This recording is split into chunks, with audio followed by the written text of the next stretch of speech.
Christians don't get depressed, really.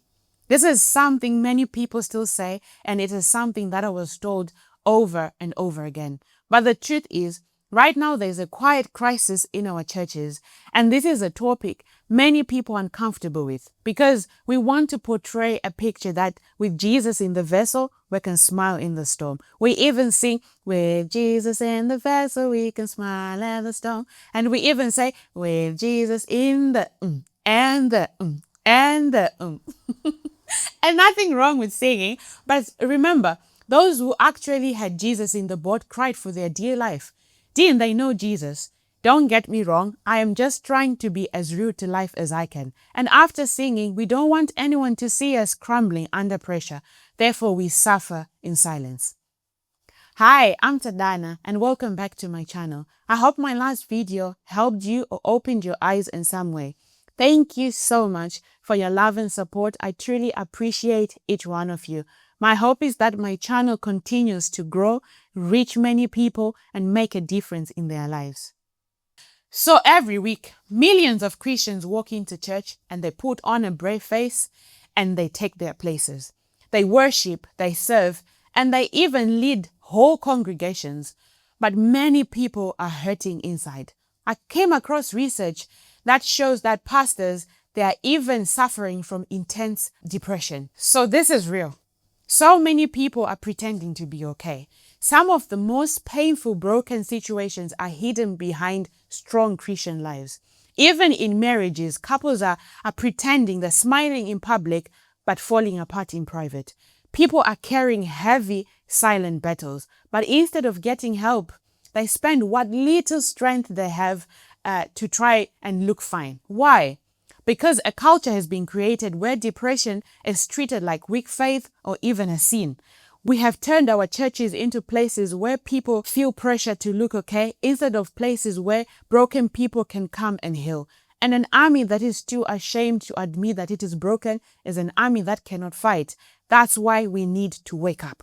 Your depression is not proof that you don't have faith. It can be a part of a very real battle, because the truth is the enemy is both cruel and strategic. He doesn't come to you loudly and he waits. He watches for moments when you are tired, when you are grieving, and even when you're overwhelmed, and when life has already worn you down. Maybe it's financial pressure, broken relationships, maybe it's loss, disappointments, or even deep loneliness. And he attacks your mind with fear, hopelessness, and with even dark, heavy thoughts. But one of the greatest his strategies is he wraps it in secrecy and shame, and then he whispers. If you tell your pastor, he's going to see you differently.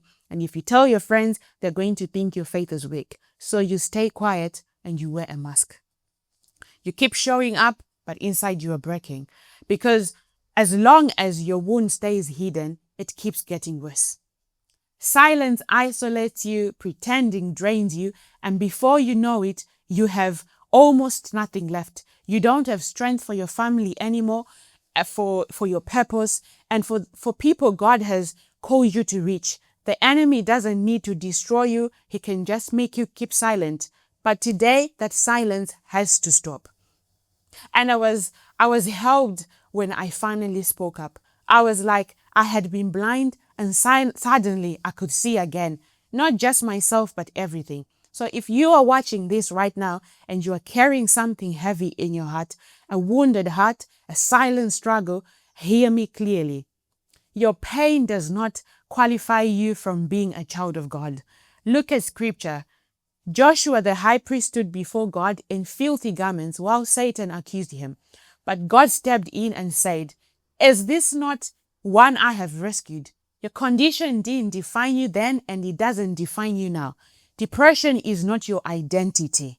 It's a sign that you've been in a battle, and the fact that you are still here means you are still standing. But now it's time to stop hiding and it's time to speak up. Go to someone you trust and say the words many Christians struggle to say. I'm not okay and I need help. And that's not weakness. That's courage.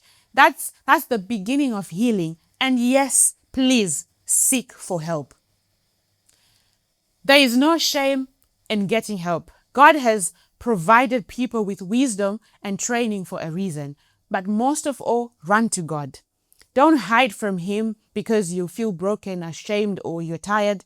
Run to Him as you are. You don't need to fix yourself first. Healing begins in His presence. And listen, we have work to do.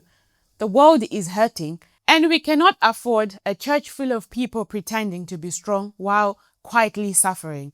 We need you, not perfect, not pretending, but real. And when you drop the mask and when you get the help you need, when you allow God to heal those hidden places, the enemy loses his grip on you. And your story, the one you thought would break you, can become the very story God uses to help someone else survive. I'm doing my part right now, and I believe you can too. Let's wake up. Let's work together. Let's heal together. And with God's help, let's stand again. If you are tired of pretending, speak up today. Let's make our churches places of healing, where there is no judgment, only grace, truth, and remember, we are a family. Thank you so much for watching, and I'll see you in my next video.